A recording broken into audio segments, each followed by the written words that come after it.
Well, Grace Steinmetz of Heartland Christian comes home third today. Grace, I know this is by no means a fun course to run, or at least it looks like it, but you put together a nice performance. So how are you feeling after today? Tired. It was hard. Harder than the other ones we've ran, but it was fun.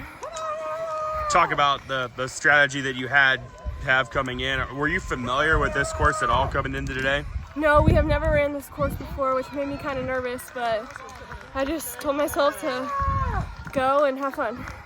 When you are thrown on a new course like this, speak to the challenge and maybe the excitement that comes with that.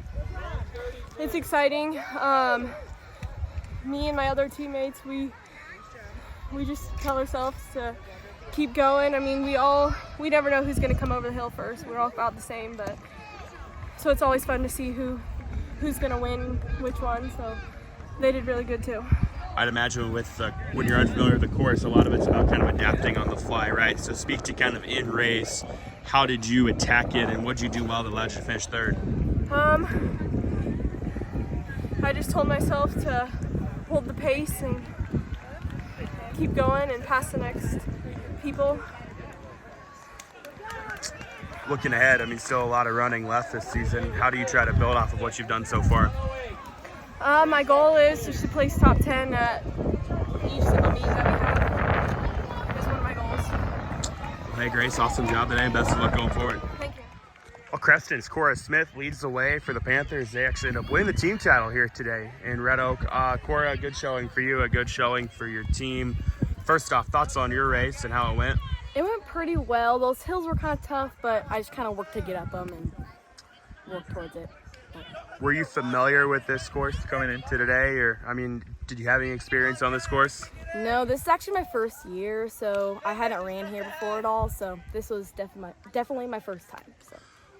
So I mean, with that, maybe you got a chance to look at the course a little bit before the race, but speak to as the race went on, how'd your strategy play out? What were you trying to do to make sure you had a good finish and a good time? I just tried to push myself up those hills because they're pretty tough and long, and just keep on working to get up them and get to the next hill and finish strong.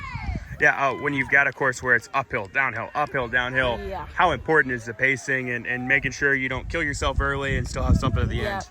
It's really important because you got to push yourself more than you think you would and just work yourself up and stride out hard and just beat the downhills and work on the uphills.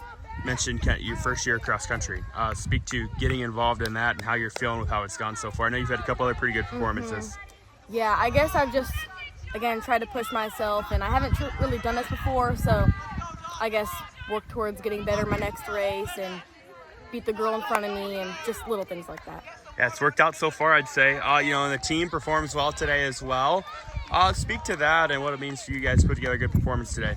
I think it's nice that we all work together to push each other and stay together and get the girl in front of us, and we always push each other in practice and try and stay with each other as a group, and we can kind of push ourselves at the end. Well, hey, Cora, awesome job today and best of luck going forward. Thank you. All right, another good day for Shenandoah as Haley Egbert, she leads the way here at Red Oak today. Haley, this does not look like a fun course to run, but you made it look kind of easy. Just kind of thoughts and feelings on how today went for you? Today went really well. I did a lot better than I thought, and I'm just really happy on the outcome of today's race, and I'm just really excited to get to be here with my team. Speak to kind of the strategy you had coming in. I know this is a course you guys are a little familiar with, so it's not the first time you've ran it. What'd you do well? What was kind of the approach coming in? My approach was just try not to get out too fast, to try to keep like a really good pace at the beginning and just try and push other people in front of me and try to use them to my advantage. And then like the second mile was all like mostly downhill, so I just tried to go faster in the second mile, which I think that really helped. And I was just like really working on using my arms and pushing up hills, and I think that did well for me at the end of the race. Yeah, this is a course that there's a lot of hills and then downhills. So when you have that, how important is it to really pace yourself? It's really important to pace yourself because it's like going down the hills too fast can like make you tired and tough for you to go back up the hills. So you just want to like stay strong and just keep a really good pace. Now, we don't know for sure yet, but there's a chance you'll end up here for state qualifying. How much of today, too, is about maybe kind of putting stuff in that memory bank for when you get to state qualifying? That's really important. My coach mentioned just trying to like pinpoint the spots that you want to like attack and remember the spots for maybe when districts is here maybe then we can use that to our advantage because we ran here before. Well, hey, Haley, awesome job today and best of luck going forward. Thank you.